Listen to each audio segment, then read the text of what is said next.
Hi, Aquarius, and welcome to your first short and sweet messages and predictions Zodiac Teroscope reading for the month.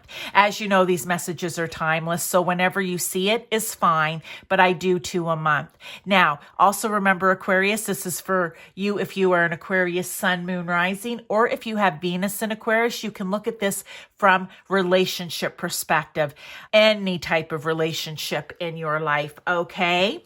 We're going to be talking about the energy coming in and around you, whether it's a person, an event, a situation, maybe what you need to be aware of about it or how you can navigate through it, and advice or guidance. Okay, Aquarius. So this is the other thing that I wanted to tell you, because we are talking about, sorry, I was interrupted. So now I'm coming back quite a while after the fact. And I don't remember exactly what I said, but I want to tell you about this energy that is or will be coming in and around you, what you need to be aware of to help you navigate it maybe, and then advice or guidance. I actually went to the book because these cards sometimes I don't quite understand exactly what they're saying, okay? I don't mind admitting that. So I did go and I let my eyes just take me. I take that bit of information out of the book, right? I looked up the key words for it and away I went. When Spirit tells me to do the homework, that's usually the homework. I find myself in the book or Googling, but I always let you guys know because I want you to know what's happening in the reading.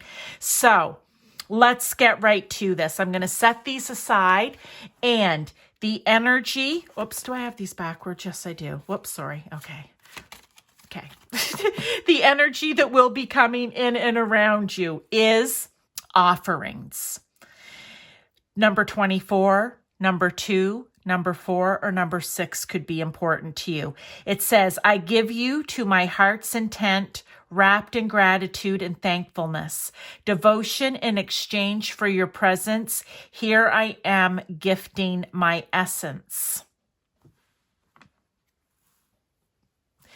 So when I went in and looked at the keywords for this card, it was devotion, exchange, and balance. But it was devotion that really kind of, I want to say, stuck out to me, popped out to me. And when that happens, I take that as, okay, that's where the focus is going in this, right? And it has devotion right here in the what I just read.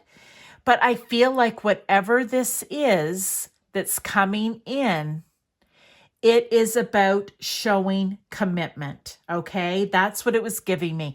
Showing commitment through devotion, right? Anything in your life that is worthwhile is going to require you offering up something in return for what is worthwhile. So is that you offering up your time, making the commitment, right? Is it you offering finances? Whatever it is, that if it's something that's worthy and you want to bring it in to make it happen, whatever it is, it's something that requires a commitment from you, right? You need to offer up something.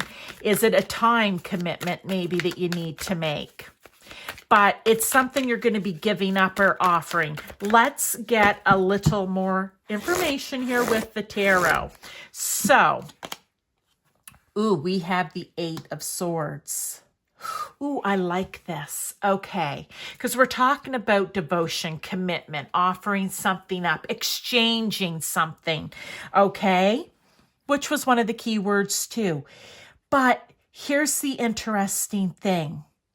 This event, situation, people, person is going to come in and it's going to, I always like to say it's going to trigger this in you. You're going to be like, oh, maybe they're coming in with an offer, but in order to take advantage of it, okay, that you need to make a commitment in some way, that you're going to have to give up something, whether it be your time, money, time with family, less time at work. It's going to be different for each of you in different areas, but here's the message, right, from Spirit. That's it as well, what I've just been saying.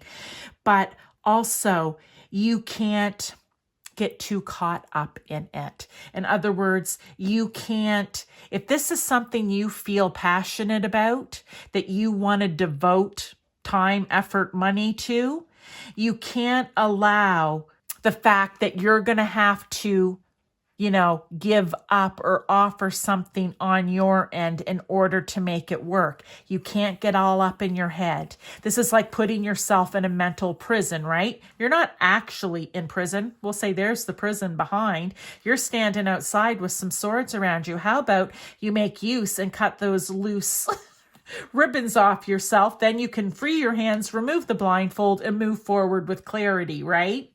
So that's kind of the way we can look at it. You need to be aware that when this offering comes up to you, that you're going to have to offer something in order to make it happen, and you can't get caught up in that fact. Okay. Moving forward, what do you need to be aware of? Or is there something that can help you navigate this, Aquarius? All right, gatherings. 17, 1, 7, or 8 could be important to you. Gather, gather, festive witches. Speak of joy and drink to wishes. Take one, give two, celebrating all blisses. I like that because it kind of reminds me, just off the bat here with reading it, right? It kind of reminds me of there's give and take in this. Maybe for some of you, it will be give and take with friendships, people in your life, okay? So let's get a tarot, and then I'm going to also tell you what I learned from the book about it as well. The keyword was exchange. We talked about exchanging back here, right?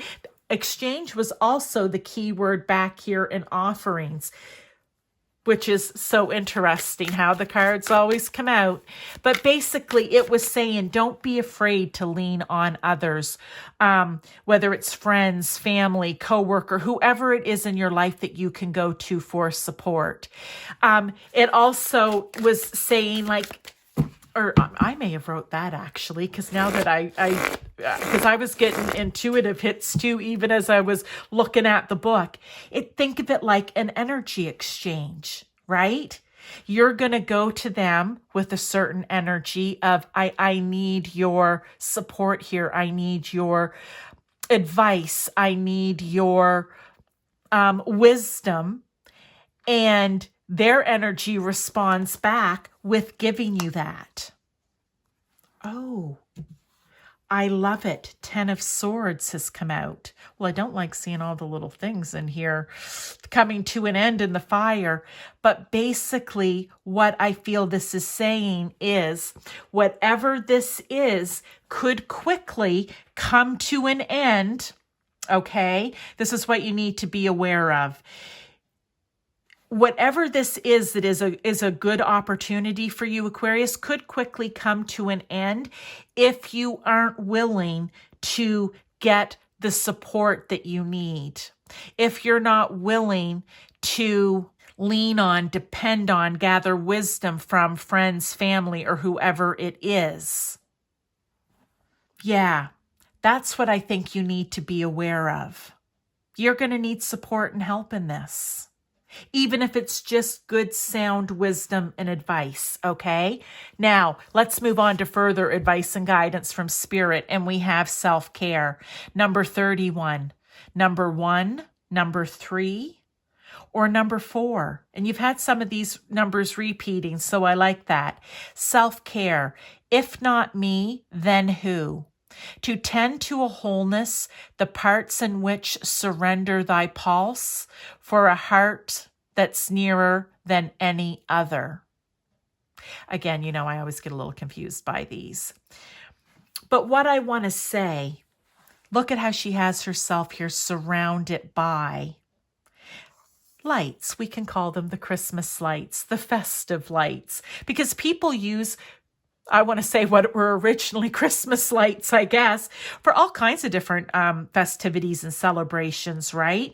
This is about celebrating you. This is about self-care, self-nurturing, self-love, okay? And paying attention to it. But it's also, see, it's not plugged in. you gotta plug that in. You gotta light yourself up, I want to say. Now let's go to what it was talking about. Keywords were balance and priorities. And it was, it ties back into this. It was spending time with loved ones. What have you been shorting or not paying attention to? Is it yourself?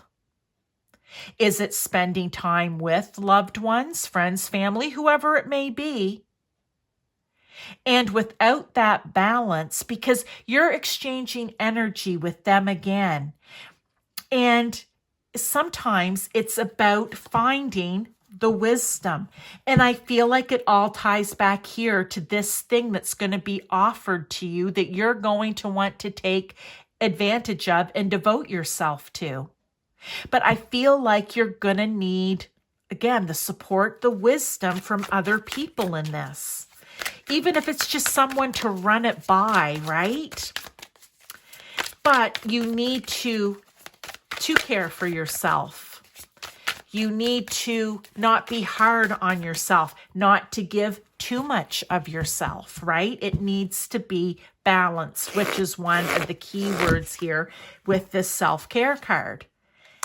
The Holly King. The Holly King is, guess who? The Emperor.